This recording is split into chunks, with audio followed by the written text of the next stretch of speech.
Hi, I'm LeRoy speaking to you from our home office here in Chester, Virginia. I wanted to talk to you today about a topic that a lot of homeowners are facing at this time of the year, and that is putting their house on the market for sale. Selling a house today is a lot different than it was 5 or 6 years ago because we have more people shopping the internet than we do riding up and down the streets looking for a house for sale. So putting a house on the market today is a little bit different, and I want to talk to you about some of those things. It's not that it's any easier or harder, it's just different. With 90% of the people who buy houses shop in the internet, you really have to be careful that when you put a house on the market, it has maximum appeal. In years past, what we could do is we could put a house on the market that needed some repairs or that was slightly overpriced, and the buyers would come in, look at it, and make an offer.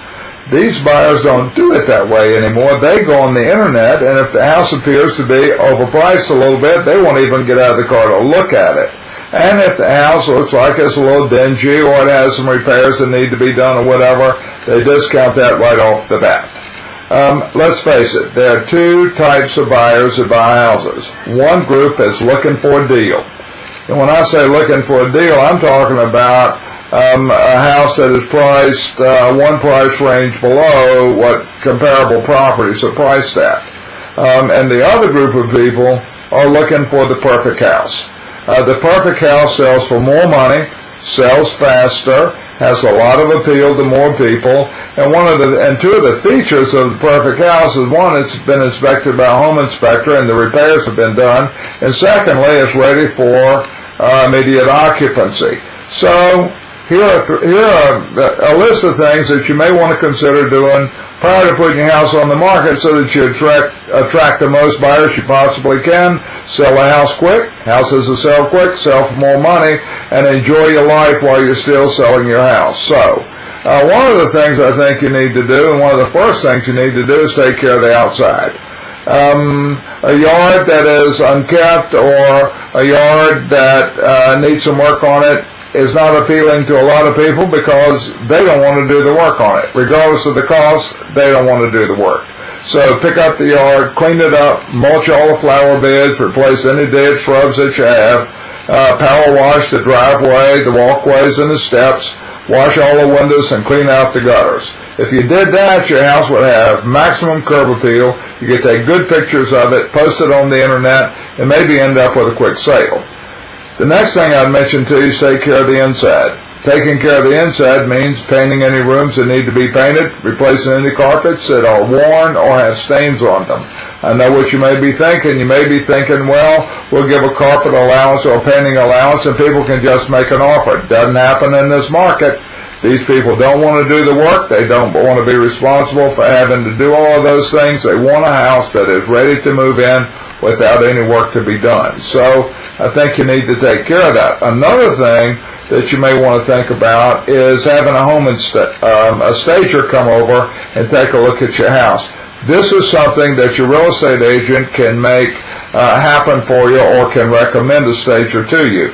What stagers do is they try to get a house to a neutral position, meaning try to get a house where it has maximum appeal to the people that are coming looking at it, and to make it more appealing to people from a standpoint that they can see themselves in the house without a lot of the things that you and I may like as toys scattered throughout the house. For example, if my wife and I were putting our house on the market today, we'd probably have to rent a garage to put all the stuff in. We have decoys, we have pictures of families, we have books, we have all the things that makes our life fun and enjoyable, but we would take it out to sell the house because people looking at our house would not be able to see the house from their eyes. They'd be looking at stuff that we have in there that may be called clutter. So I recommend highly that you have a stager take a look at the house and give you some recommendations.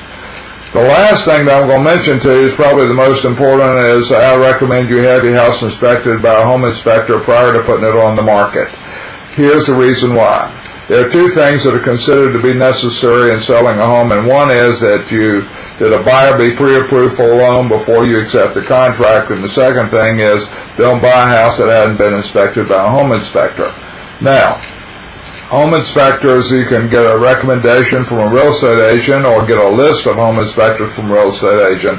But what they do, they inspect your house, they give you a list of items that need to be repaired or fixed, and it serves two wonderful purposes. First of all, it puts the buyer at ease in that this house has been inspected, the repairs have been done. Secondly, which is a huge benefit to you, is that it prepares you for anything that needs to be done so that you don't have a big surprise at the end of the transaction when the home inspector finds some things that need to be replaced, and instead of you getting X many $1,000s from the sale, you're only going to get Y many $1,000s. So to avoid any surprises or delays at the end, have a home inspection done in the beginning.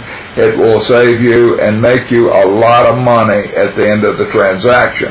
Good luck on selling your house. Thanks for watching the video, and I'll see you later.